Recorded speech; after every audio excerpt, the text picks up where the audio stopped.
우리 한국 사회에서 촛불은 크게 세 가지 의미를 가진다고 볼 수 있습니다. 하나는 정전 방지용입니다. 저는 초량 산동네 출신인데요, 저 어릴 때 자주 정전이 되었습니다.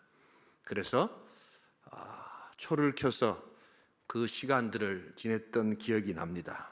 두 번째, 초혼입니다. 귀신을 부르는 행위입니다. 그래서 제사 때나 장례식 때 초를 켜는 것은 바로 촛불이 귀신을 부른다는 그러한 속설로 인함입니다.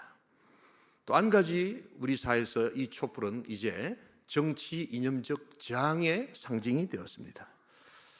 그러나 오늘 우리에게 이 촛불은 그런 의미와는 관계가 없습니다. 우리가 이제 영혼의 촛불, 또 다른 우리의 촛불을 켜는 것은 예수 그리스도의 오심을 기다리며 다시 오실 예수님을 간절히 사모하는 기다림의 촛불이 되어야 될 줄 믿습니다. 대림절 첫째 주일입니다. 대림절은 이중적 성격의 절기입니다. 바로 초림과 재림의 예수를 사모하는 바로 그 상징성의 촛불입니다.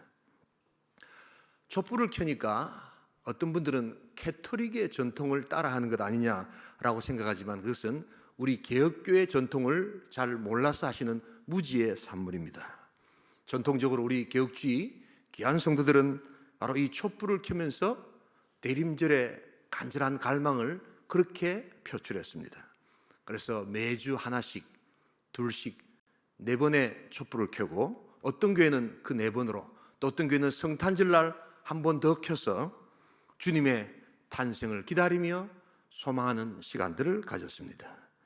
그러기에 우리 개혁주의 전통을 따르는 우리 온천교회 역시 이제 영혼의 촛불, 대림절의 촛불을 밝힐 수 있기를 소원합니다.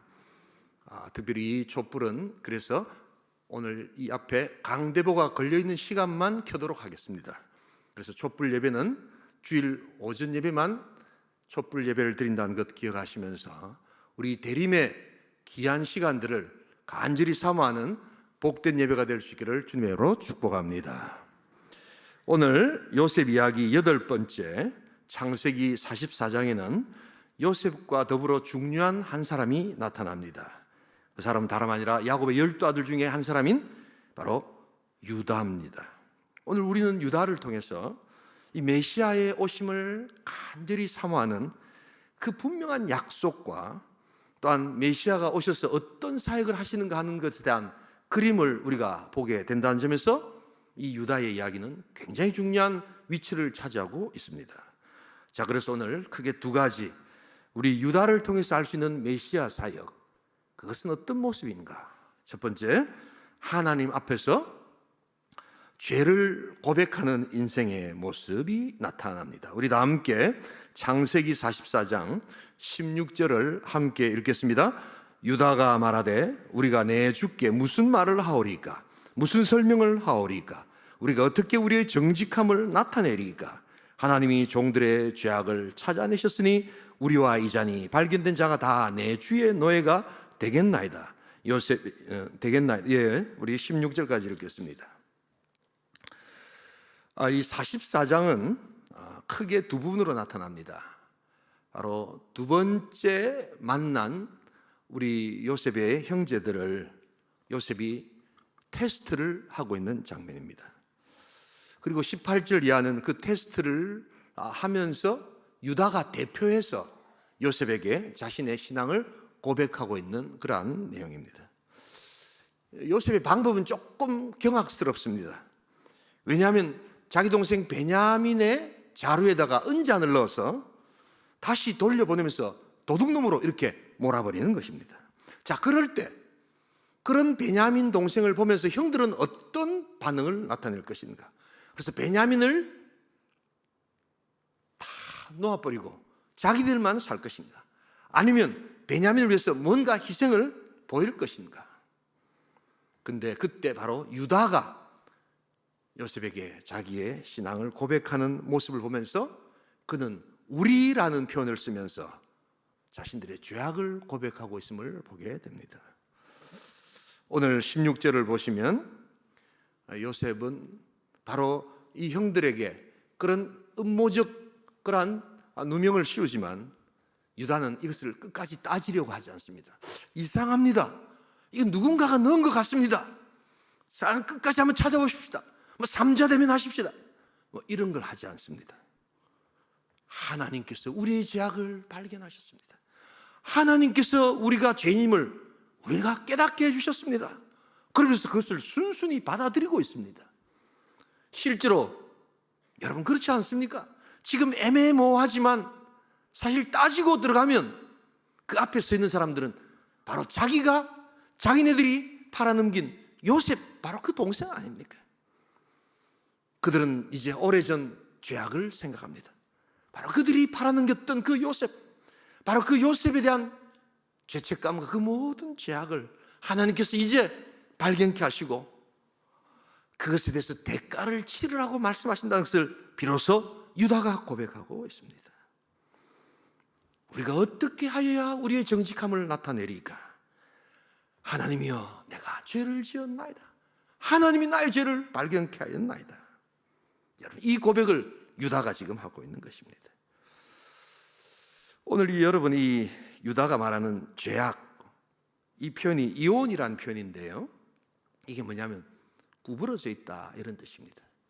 쉽게 말하면 빼딱하다 이런 뜻입니다. 우리의 본성이 빼딱해졌다는 겁니다. 타락한 인간의 본성이, 그래서 아담의 타락으로 인해서 우리 심령이 빼딱해졌다는 겁니다. 이 심령이 빼딱해졌는데 하나님께로 가려고 하면 그 어떤 행위도, 그 어떤 성찰도, 그 어떤 자기 명상도 그것으로 불가능하다는 것입니다. 하나님께서 그 죄악을 발견케 해주시고 우리가 죄악을 고백할 때 하나님께서 그 뺐다간 것을 바르게 세워주실 줄 믿습니다. 여러분, 이것이 바로 하나님의 놀라운 은혜의 방편입니다.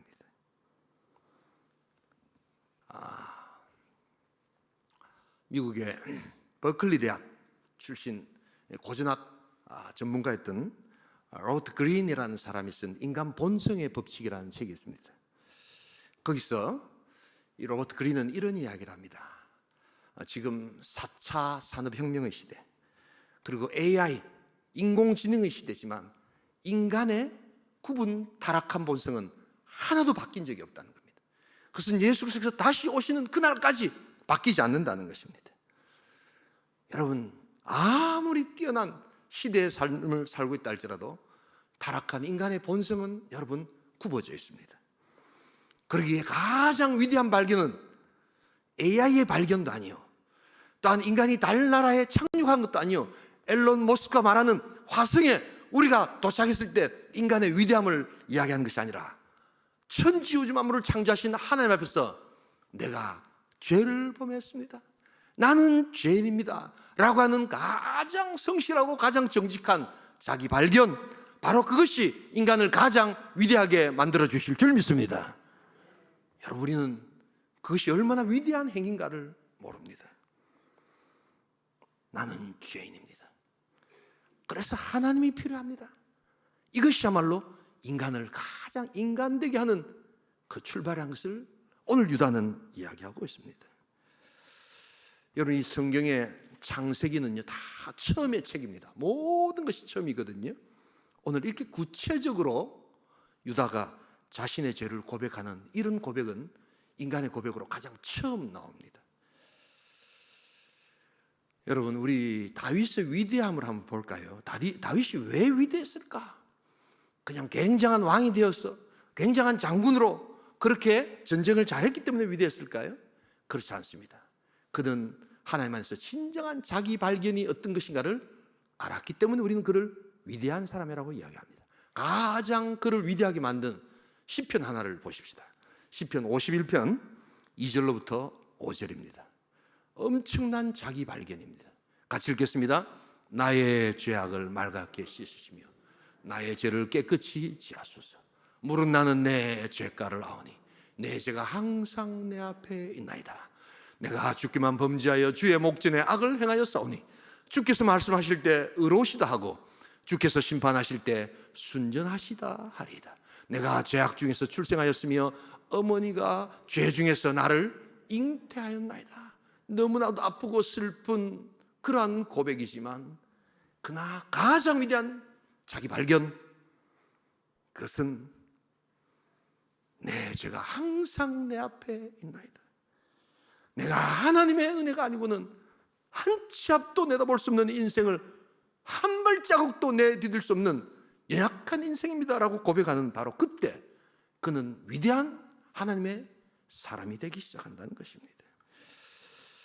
여러분, 타락한 인간의 본성, 여러분 그 본성적 모습에 여러분 하나님을 고백하는 그 은혜가 있기를 주님으로 축복합니다. 자, 이게 은혜입니다, 여러분. 이게 잘 안 됩니다. 그런데 여러분, 근데 내가 하나님 앞에 죄를 지었습니다. 부끄럽지만 이것은 위대한 인간의 새로운 출발의 것을 기억하면서 여러분 이 유다를 통하여 하나님의 죄를 고백하는, 그 앞에서 죄를 고백하는 복된 인생의 모습이 있기를 주님의 이름으로 축복합니다. 두 번째로 오늘 우리는 이 유다를 통해서 알 수 있는 것이 하나님 앞에서 죄를 고백하는 인생의 모습이요, 두 번째로는 자신을 담보로 화해를 이끌어내는 모습임을 보게 됩니다. 우리 다 함께 읽지 않았던 본문, 우리 44장 우리 같이 한번 33절을 같이 한번 읽어보겠습니다. 함께 읽습니다. 이제 주의 종으로 그 아이를 대신하여 머물러 있어 내 주의 종이 되게 하시고 그 아이는 그의 형제들과 함께 올려 보내소서. 지금 이제 이 유다가 자신의 죄악 그리고 형들의 죄악들을 이렇게 고백을 하는데, 문제는 이제 남아있는 게 이 베냐민의 문제입니다. 이 베냐민이 지금 도둑으로 몰려있는데 이걸 어떻게 할 것인가.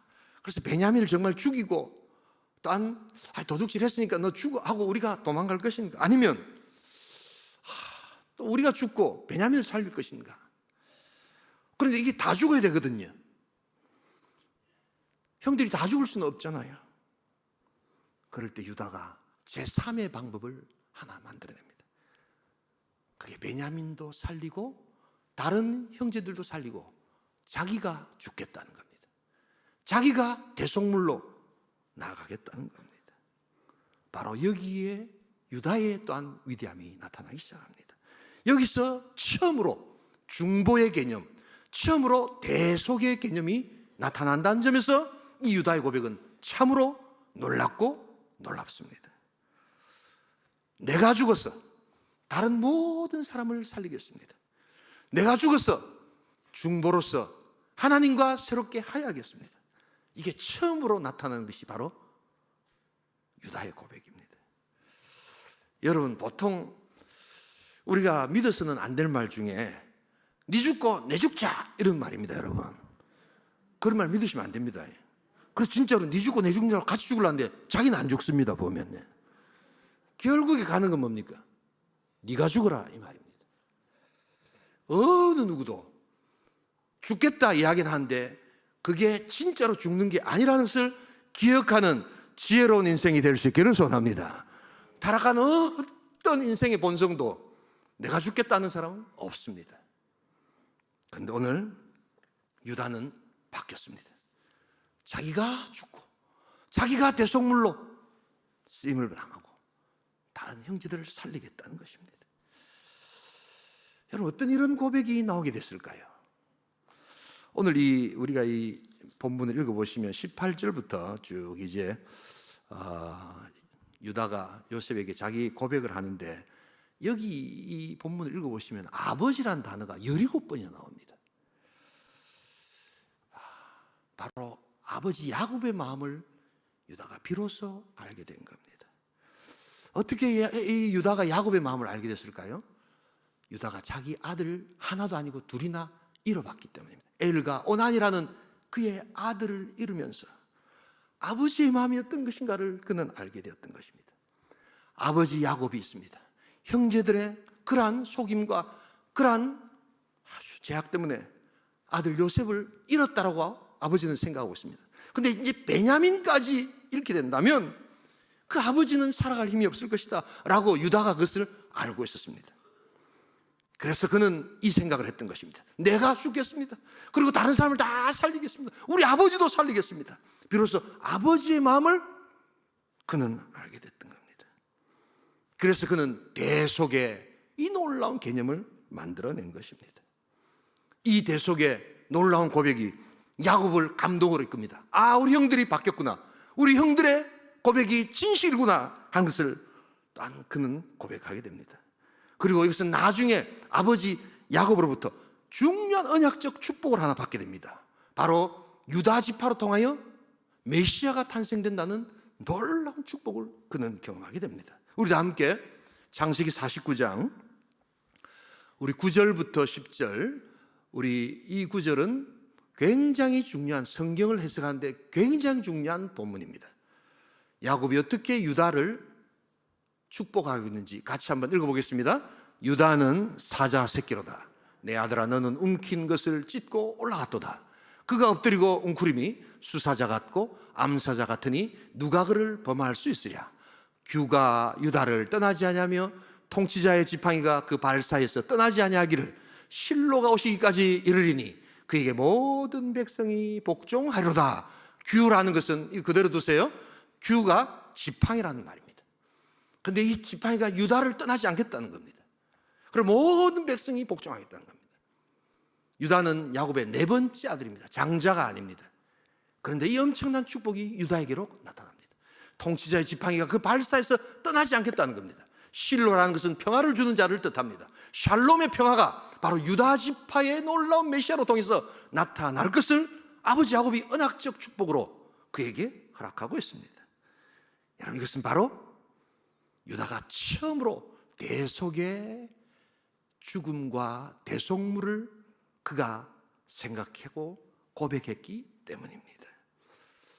우리 다 함께 중보라는 단어와 대속이라는 단어를 한번 보십시다. 여러분, 이게 조금 어려운 말 같지만 신앙생활하는 데 있어서 이 단어만큼 중요한 단어가 없습니다. 우리가 고백하고 고백한 내용이 모두가 다 그리스도의 십자가가 그 대림절의 사랑이 이 두 단어에 수렴된다는 것을 여러분 아셔야 합니다. 중보라는 하나님과 인간 사이를 화해시키고 교제하도록 유지하는 일입니다. 또한 대속은 노예나 죄인을 자유케 하기 위하여 대신 지불하여 구원함을 말합니다. 그게 물질이든지 그게 생명이든지 이때 지불된 것을 대속물이라고 합니다.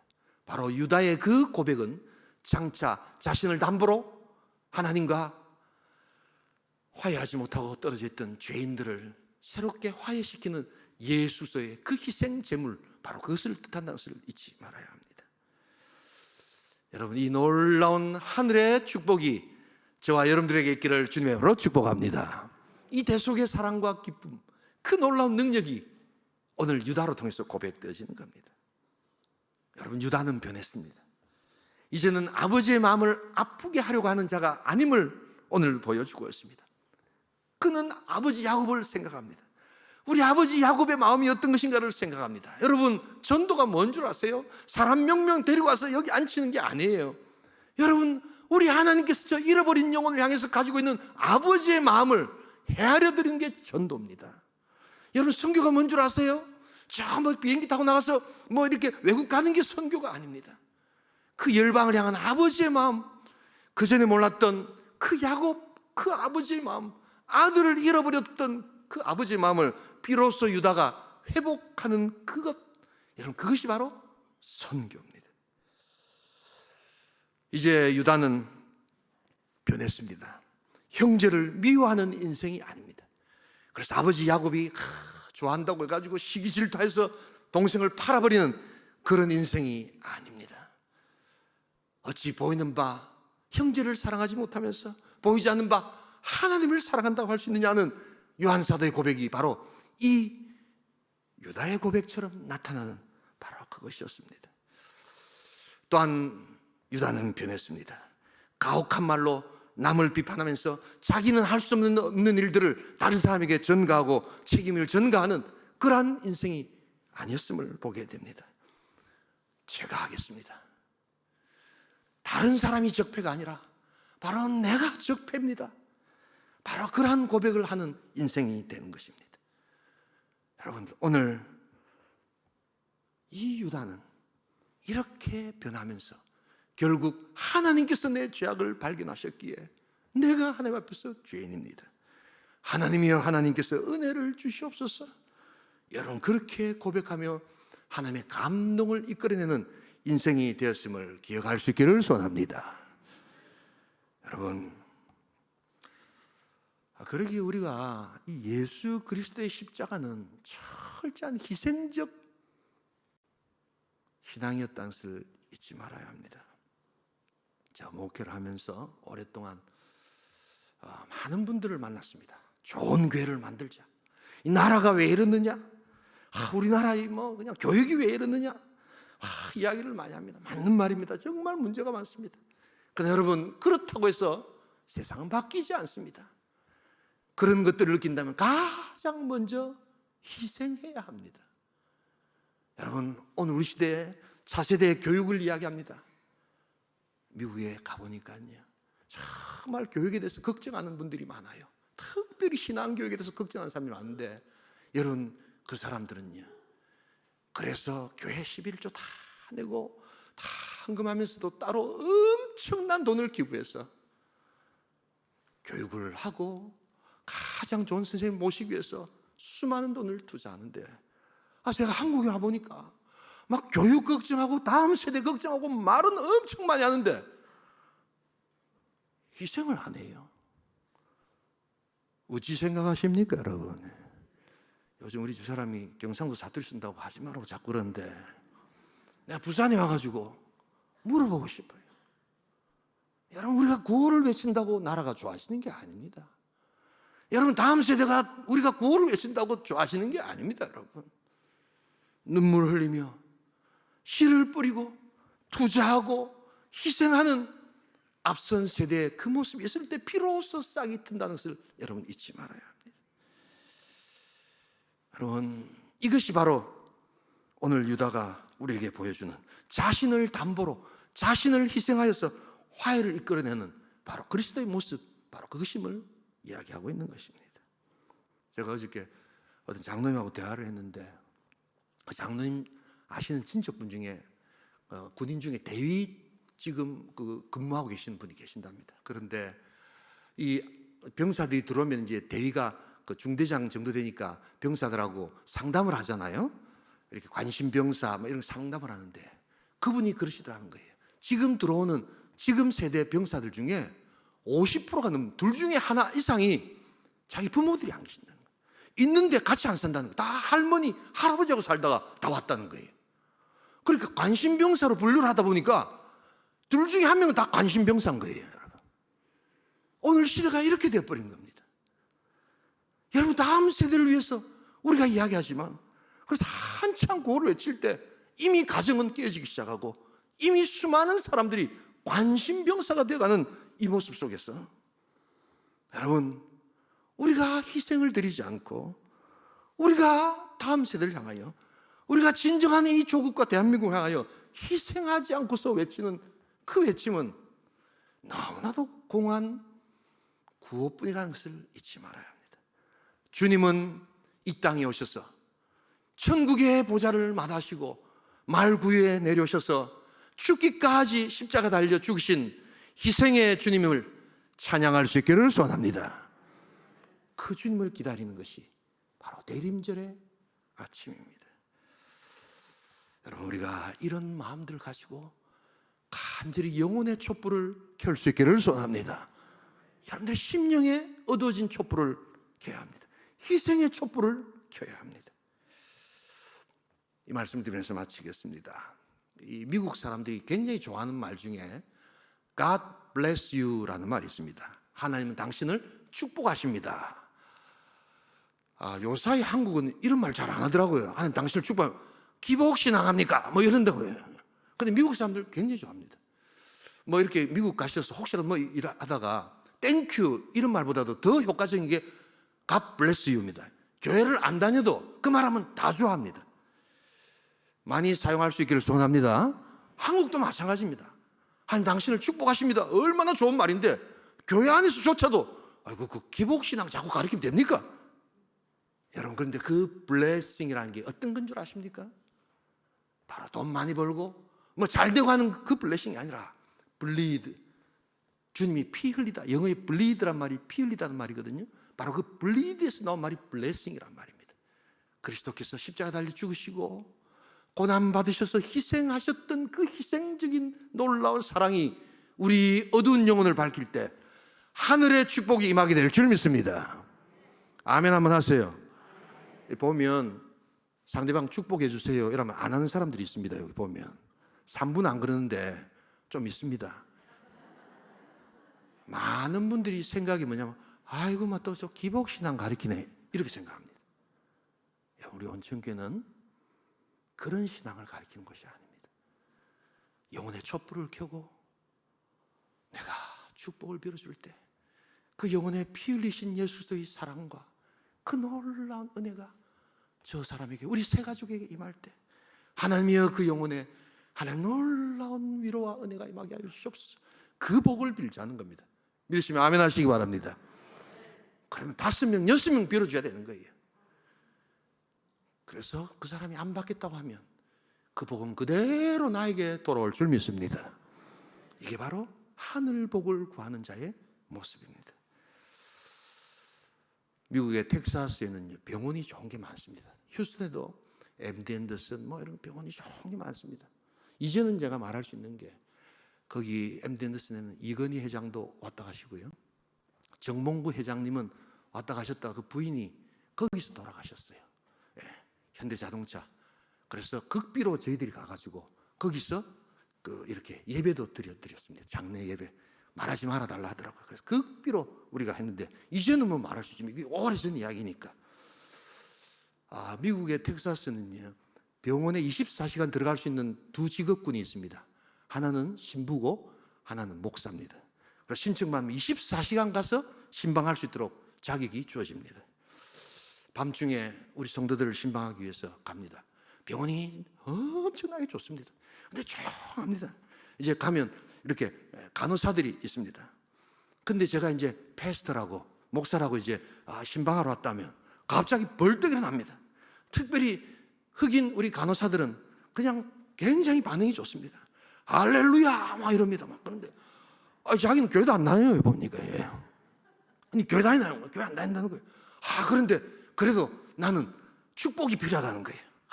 너무 어렵다는 거예요. 이 미국은 이 간호사들이 밤에 나이트를 뛰는데 비용을 많이 줍니다. 그런데도 사람들이 밤에 그 일을 안 하려고 합니다. 한국 사람들은 그 막 하려고 하는데 미국 사람들은 내가 밤에 막 잠도 안 자고 이런 거 안 한다 이래가지고 안 합니다. 근데 그렇게 밤에 나와서까지 일을 해야 되면 집안에 대충 다 스토리를 갖고 있는 사람들이 대부분입니다. 막 힘들다고 이야기합니다. 그러면서 이야기합니다.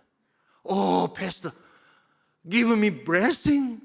내가 축복이 좀 필요합니다. 그러면서 내 손을 벅 잡아요. 보면요, 여자들이 함부로 이렇게 남자 손 안 잡잖아요. 근데 패스트라니까 박 잡고는 자기 손을, 내 손을 자기 머리에다 콕 올려요. 안수기도 해달라는 거예요. 교회는 안 나갔는데 복 받는 비결은 알고 있는 거예요. 저는 그것을 보면서 오늘 이 시대 미국 땅에 살아가는 수많은 사람들이 미국에 살면 되게 좋은 줄 알고, 수많은 사람들이 강남에 살면 되게 좋은 줄 알고, 수많은 사람들이 막 그냥 온천장에 살면 부산에서 제일 좋은 동네 맞지 않습니까, 여러분? 그죠? 그런데 여기에도 전도해야 될 사람이 엄청나게 많다는 것을 알아요. Pastor, give me blessing. 나 축복이 좀 필요합니다. 예수 그리스도의 십자가 그 축복을 내가 필요합니다. 여러분 이걸 아셔야 돼요. 이걸요. 이 블레싱을 전하시는 거예요. 여러분 축복을 주소서. 내 인생 너무 힘들고 어려운 가운데 있습니다. 좋은 동네 사니까 여러분 다 좋은 영혼을 갖고 계신다고 생각하시지요? 아닙니다. 여러분 그 영혼의 촛불이 켜질 수 있기를 소원합니다. 촛불을 켜셔야 돼요.